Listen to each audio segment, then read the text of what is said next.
పరమాత్మ సృష్టి మొత్తము వ్యాపించి ఈ యొక్క సృష్టిని నడిపిస్తూ ఉన్నాడు.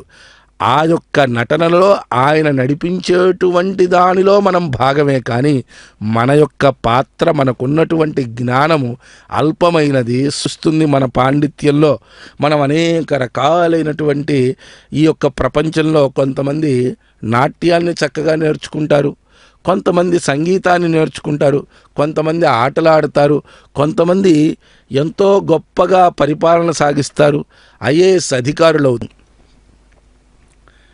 నేడు కార్తీక పూర్ణిమ పర్వదినం.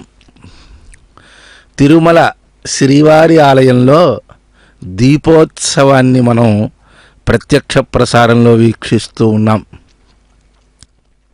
తిరుమల ఆలయంలో ఈ యొక్క కార్తీక దీపోత్సవం నిర్వహింపబడుతుంది గనక అనాదిగా మనకి ఈ సౌరమాన పద్ధతిలో మనకి ఆంధ్రదేశంలో చాంద్రమానము సూర్యుణ్ణి చంద్రుణ్ణి అనుసరించి తమిళనాడు మొత్తం కూడా చాలా విశేషంగా ఈ యొక్క కృత్తికా దీపోత్సవాలు వైభవంగా నేడు నిర్వహింపబడుతూ ఉంటాయి.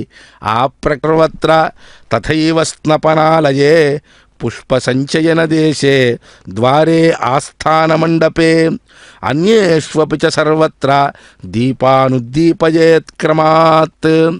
చూడండి, లోపల ఎక్కడెక్కడైతే గర్భగృహము, ముఖమండపము, ఆ యొక్క స్వామివారి రాములవారి మేడ, వారందరూ కూడా ఈ దీపాలను వెలిగిస్తూ ప్రధాన అర్చకులు.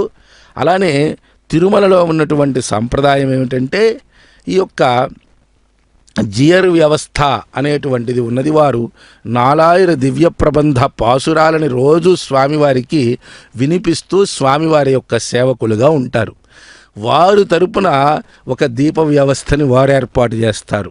అందరూ కూడా వారి వారి సంప్రదాయాలలో ఎవరెవరైతే ఆ యొక్క ఆలయానికి చేరుకొని దీపాలను వెలిగించాలో వాళ్ళందరూ కూడా వచ్చి ఈ యొక్క దీపోత్సవంలో వైభవంగా పాల్గొని మనందరి తరపున ఈ యొక్క ఆలయంలో పనిచేసేటువంటి అధికారులందరూ కూడా ముఖ్య పాత్ర వహిస్తూ ఉత్తమమైనటువంటి పద్ధతిలో ఏదైతే మట్టి పాత్రలలో నేతితో, ఆవు నేతితో అయితే అది మనకి అనంతమైనటువంటి పుణ్య ఫలాన్ని అందజేస్తుంది అనటంలో ఎటువంటి సంశయము అక్కర్లేదు.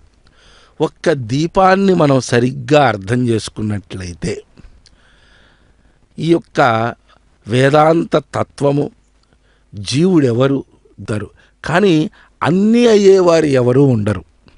మొత్తం అన్నీ కూడా ఒకళ్ళే అవటం అనేటువంటిది సాధ్యపడదు. అలా అవగలిగేటువంటి తత్వం, ఏదైనా తెలిసినటువంటి తత్వం, ఈ యొక్క సృష్టికి మూలతత్వమైనటువంటి పరమాత్మ యొక్క స్వరూపం జ్యోతి స్వరూపంగా సన్నిధి వైపు ప్రయాణం చేయటం అనేటువంటిది మనకి సాధ్యపడుతుంది. కనుక భక్తులారా, శ్రీవారి యొక్క ఆలయంలో కృత్తికా దీపోత్సవం జరుగుతున్న ఈ కార్తీక పూర్ణిమ అన్నారు. కొత్తది వద్దు అంటే ఏమిటండి? మా నవ, నాకు కొత్తది వద్దు, నాకు కొత్త జన్మ వద్దు. అనేక రకాల జంతువులుగా, పక్షులుగా, చెట్లుగా, పుట్లుగా, దీపాల మీద ఉన్నటువంటి అనేక రకాలైనటువంటి వ్రతాలు, దీపాన్ని ప్రధానంగా చేసుకునే వ్రతాలు ఉన్నాయి.